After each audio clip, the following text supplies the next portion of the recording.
Pronto, pessoal, esse aqui é o vídeo 2, tá? A gente vai dar continuidade ao assunto. Eu tô aqui no slide na parte de exame químico, certo? O vídeo 2 vai iniciar nessa parte de exame químico. O exame químico é um dos exames que a gente avalia no sumário de urina, né? É uma das partes do sumário de urina. Primeiro tem o exame físico e depois vem o exame químico. O exame químico se inicia, e por último ainda tem a sedimentoscopia, tá? Que é um assunto que a gente vai ver lá por último. Por quê? Geralmente a sedimentoscopia é uma coisa que o biomédico quem faz, porque é quando a gente leva o sedimento, né, que foi centrifugado, para o microscópio, né? É uma análise microscópica, certo? Mas o que é que acontece aqui no exame químico? Então, a gente transfere o exame físico, tá? Ele é feito no próprio coletor. No exame químico, a gente transfere essa amostra do coletor para um tubo cônico, que é um tubo que tem uma pontinha no final. Eu acho que a maioria de vocês já deve ter visto, né? Mas se não tiverem visto, a gente vai fazer as aulas práticas e aí vocês vão conhecer o tubo cônico, né? Então, a gente transfere a amostra do coletor para o tubo cônico e aí a gente mergulha uma fita reativa que tem umas almofadinhas impregnadas com reagentes, que quando essa fita entra em contato com a urina, acontece uma reação de cor.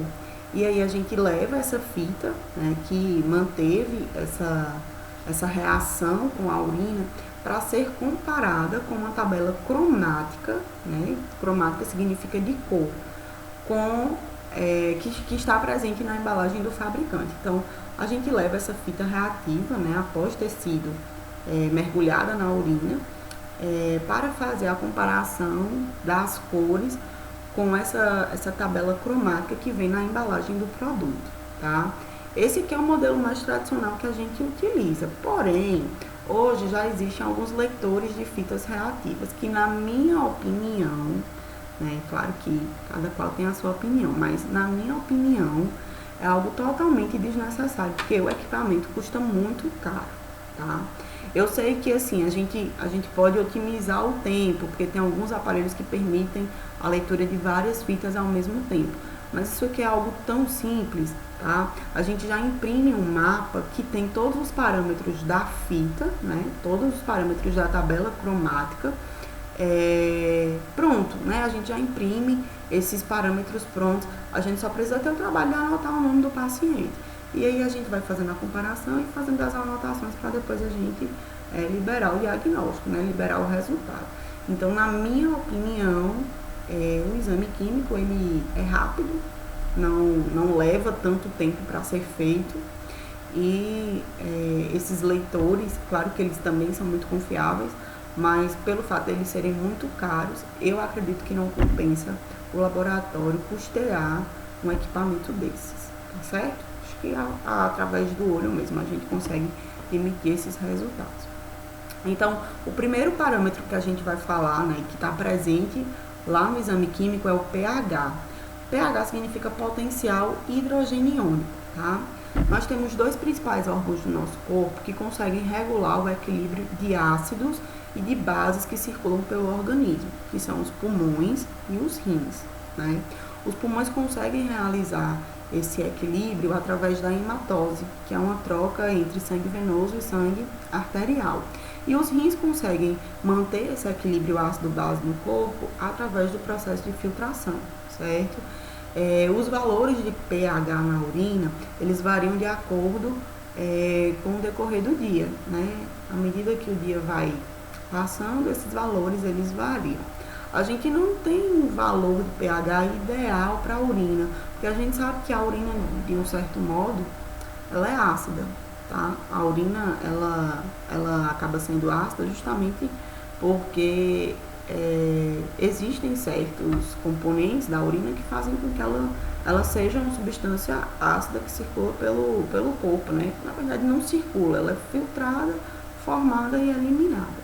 Mas existem algumas pessoas que têm uma alteração nesse valor de pH e a urina não é tão ácida. E isso não está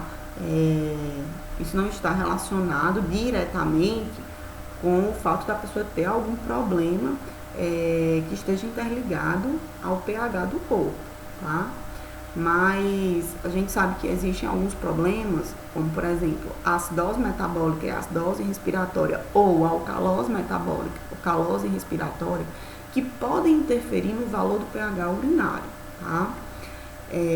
Na verdade, é mais uma indicação de que o paciente tem esse problema chamado de alcalose metabólica ou respiratória e acidose metabólica ou respiratória. Porque, na verdade, o diagnóstico dessas condições, ele vem a partir do exame que a gente faz com o paciente, na grande maioria das vezes hospitalizado, que é a gasometria arterial, tá? A gasometria arterial é o exame padrão ouro para a gente identificar a acidose e a alcalose, ou metabólica ou respiratória. Mas pode acontecer do paciente ter uma alteração no valor do pH urinário que esteja interligado a esses problemas, certo? Pessoas que têm uma urina com pH superior a 9, né, e a gente fala que é uma urina muito alcalina, aí a gente pede e recoleta, porque muitas vezes pode ser algum contaminante que esteja alterando esse valor de pH. E aí, se for de fato confirmado que o pH é 9 ou mais, né, ou maior que 9, aí a gente de fato tem que investigar essa questão de acidose ou alcalose metabólica ou respiratória. Mas isso é muito difícil acontecer rotineiramente no laboratório, porque as pessoas que fazem exames no laboratório, né, não aquele laboratório hospitalar, porque geralmente o laboratório do hospital faz a coleta em pacientes do próprio hospital, né? Mas no dia a dia isso praticamente não acontece, porque são pacientes que não têm esses problemas de saúde, né? Porque isso aí a gente encontra muito em paciente de UTI. 99% dos exames da gasometria arterial são feitos em pacientes de UTI, então esse é um problema que a gente não vai ter na nossa rotina diária, né? No nosso dia a dia, tá? Mas o pH geralmente ele é ácido, tá? Aí a gente também tem, né, lá na fita reativa, esse parâmetro que é das proteínas, né? As proteínas presentes na urina, elas são indicativas de algumas doenças renais, certo? A gente tem proteínas sendo liberadas na urina, mas em quantidades muito pequenas, certo? E isso acontece por quê?